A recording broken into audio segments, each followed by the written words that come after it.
আসসালামু আলাইকুম। আজকে আমি বাংলা এক্সপ্লেন করব ডেস্টিনেট লাভ ড্রামাটি।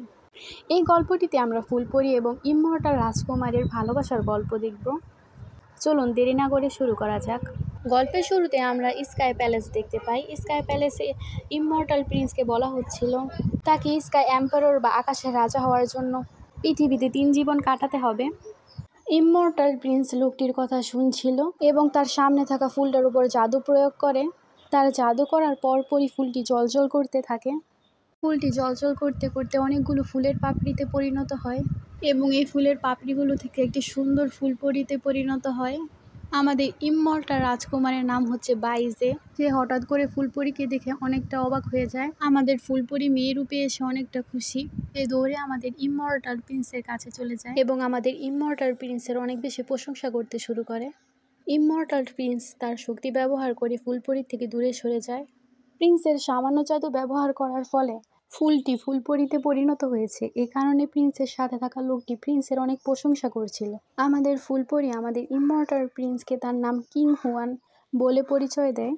এখন থেকে আমরা আমাদের ইমমর্টাল প্রিন্সকে বাইজে এবং আমাদের ফুলপরিকে কিং হুয়ান বলেই ডাকবো। বাইজে কিং হুয়ানকে পাত্তা না দিয়েই চলে যায়। কিং হুয়ানও বাইজের পিছে পিছে দৌড়াতে থাকে এবং তার সাথে একটা ধাক্কা খায়। কিং হুয়ানকে বাইজে জিজ্ঞেস করে, তুমি কেন আমার পিছু করছো? কিং হুয়ান বাইজেকে বলে, তুমি আমাকে পরি বানিয়েছো, আমি তোমার সেবা যত্ন করতে চাই। বাইজে কিং হুয়ানকে বলে, তোমার কোনো দরকার নেই আমার সেবা যত্ন করার, তুমি আমার সামনে আর কখনো আসবে না। এই কথাগুলো বলে বাইজে কিং হুয়ানকে রেখেই চলে যায়। কিং হুয়ান চিল্লিয়ে বলতে থাকে, আমি কখনোই হাল ছাড়বো না। পরের সিনে আমরা বাইজেকে দেখতে পাই সেই লোকটির সাথে কথা বলতে। বাইজের সাথে থাকা লোকটি বাইজেকে বলছিল, কিং হুয়ান খুব জেদি। 1 বছর ধরে কিং হুয়ান তোমার পিছনেই পড়ে আছে। বাইজে তার জাদু ব্যবহার করে অন্য আরেক জায়গায় চলে যায়। কিং হুয়ান বাইজে বাইজে বলে চিল্লাতে চিল্লাতে উপর থেকে বাইজের উপরে এসে পড়ে এবং তাদের অ্যাক্সিডেন্টলি ফার্স্ট কিস হয়ে যায়।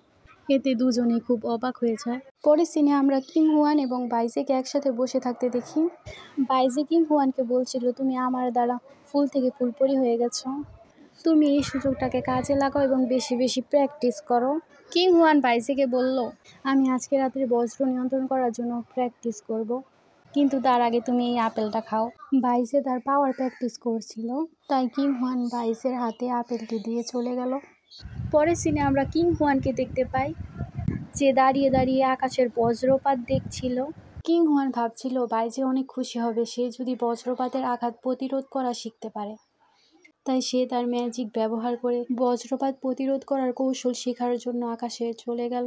সে তার পাওয়ার ব্যবহার করে বজ্রপাত প্রতিরোধ করছিল, কিন্তু বজ্রপাতগুলো অনেক বেশি শক্তিশালী ছিল। কিং হুয়ান বেশিক্ষণ বজ্রপাত প্রতিরোধ করতে পারছিল না। কিং হুয়ানের শক্তি ধীরে ধীরে দুর্বল হয়ে যাচ্ছিল। হুয়ান বাইজে বাইজে বলে ডাকছিল।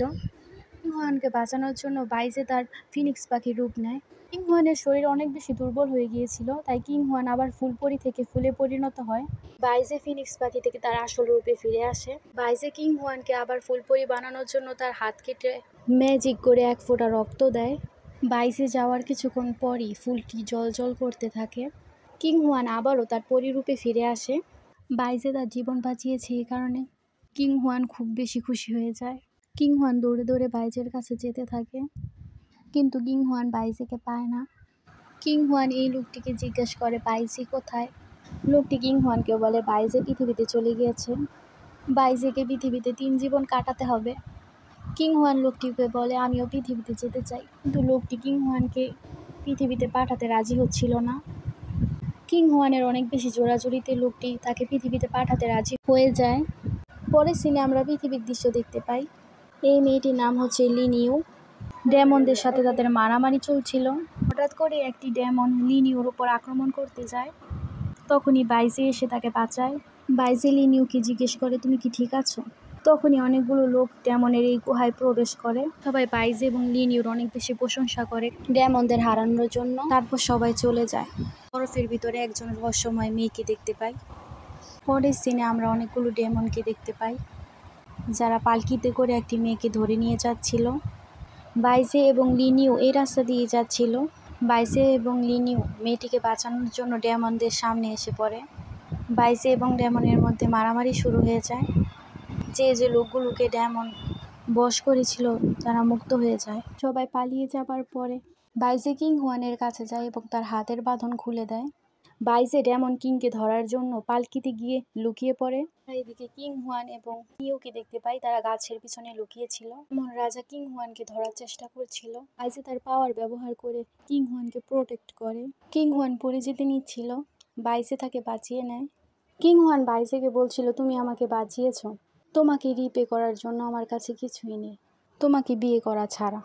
বাইজে কিং হুয়ানকে বলল, তোমার আমাকে বিয়ে করতে হবে না, চলো আমি তোমাকে তোমার বাসায় দিয়ে আসি। কিং হুয়ান বলল, আমার থাকার কোনো জায়গা নেই। কিং হুয়ান বাইজেকে বাইজে নামে ডাকায়। বাইজের তার এই ডাকটা খুব পরিচিত মনে হয়। লিনিও বাইজেকে বলছিল, আমি মেয়েটাকে একেবারে পছন্দ করি না, আমরা জানি না সে কোথা থেকে এসেছে, তার বাবা কিং হুয়াকে রাখতে রাজি হবে না। বাইজের মাস্টার হলো লিনিউর বাবা। বাইজে লিনিউকে বলল, মাস্টার অনেক দয়ালু, আমি যখন এতিম ছিলাম সে আমাকে তার কাছে রেখে অনেক বড় করেছে, আমার মনে হয় না কিং হুয়ানকে রাখতে মানা করবে, আমি কিং হুয়ানের দায়িত্ব নেব। লিনিউ যদিও খুশি ছিল না, কিন্তু বাইজে কিং হুয়ানকে তার সাথে নিয়ে গেল। পরের সিনে আমরা কিং হুয়ান, বাইজে এবং লিনিউকে একটি জায়গাতে দেখতে পাই। এই জায়গাটির নাম হচ্ছে কিং ইউন সেক্ট। কিং হুয়ান এই জায়গাটিতে এসে অনেক বেশি খুশি হয়ে গিয়েছিল, কিন্তু আমরা লিনিউকে দেখেই বুঝতে পারি লিনিউ একটুও খুশি নয়। তারপর আমরা রাতের দৃশ্য দেখতে পাই। কিং হুয়ান বাইজের গোসল করার পানিতে গোলাপের পাপড়ি ছিটাচ্ছিল। কিং হুয়ান বাইজেকে খুশি করতে চাচ্ছিল। এদিকে আমরা বাইজে এবং লিনিউকে দেখতে পাই। লিনিউ এবং বাইজে কথা বলতে বলতে বাইজের রুমের দিকে আসছিল, তাই কিং হুয়ান তাড়াতাড়ি লুকিয়ে পড়ে যাতে তাকে কেউ দেখতে না পায়। বাইজে গোসল করার জন্য তার কাপড় খুলতেই যাবে, তখনই সে তার গোসল করার পানিতে গোলাপ ফুলের পাপড়ি দেখতে পায়। কিং হুয়ান বাইজেকে লুকিয়ে লুকিয়ে দেখছিল। বাইজে হঠাৎ কারোর পায়ের শব্দ শুনতে পায়। পায়ের শব্দ শুনে সে কিং হুয়ানের কাছে চলে যায়। কিং হুয়ান পড়ে যেতেই নেবে বাইজে তাকে ধরে নেয় এবং এখানে অনেক সুন্দর একটা মুহূর্ত সৃষ্টি হয়। বাইরে থেকে লিনিও এইসব দেখে জ্বলছিল। বাইজে লিনিওকে জিজ্ঞেস করে, তুমি এখানে কেন? কিং হুয়ান বলল, আমি তোমাকে ফুল দিয়ে গোসল করাতে চেয়েছিলাম, তাই তোমার গোসলের পানিতে ফুল ছিটাতে এসেছিলাম। লিনিও আমাকে দেখলে তোমার থেকে দূরে সরিয়ে দেবে, এই কারণে আমি লুকিয়েছিলাম। বাইজে বলল, লিনিও ততটাও খারাপ না যতটা তুমি মনে করো। এইদিকে লিনিও তাদের দুজনকে একসাথে দেখে জ্বলতে জ্বলতে এখান থেকে চলে যায়। পরের সিনে আমরা একটা সিক্রেট জেল দেখতে পাই, যেখানে লিনিও এবং বাইজে যাচ্ছিল। এই কারাগারটিতে ডায়মন্ডের সর্দারকে বন্দি করে রাখা হয়েছে। বাইজের সেক্টের লোকেরা ইউমিং নামের একটি বই খুঁজছিল। একমাত্র ডায়মন্ডের সর্দারই বলতে পারবে ইউমিং নামের বইটি কোথায় আছে। এই কারণে তারা ডায়মন্ডের সর্দারকে আটকে রেখেছিল। এই কারাগারটিতে ঢোকার চাবি বাইজের কাছে ছিল। বাইজে চাবি ঢুকিয়ে কারাগারটি আনলক করছিল। যখনই সে দরজা খুলে ভিতরে ঢুকবে, তখনই সে কারো পায়ের শব্দ পায়। বাইজে তার তরোয়ালটি নিয়ে তার গলায় ধরে, কিন্তু বাইজে দেখতে পায় এটা হচ্ছে কিং হুয়ান।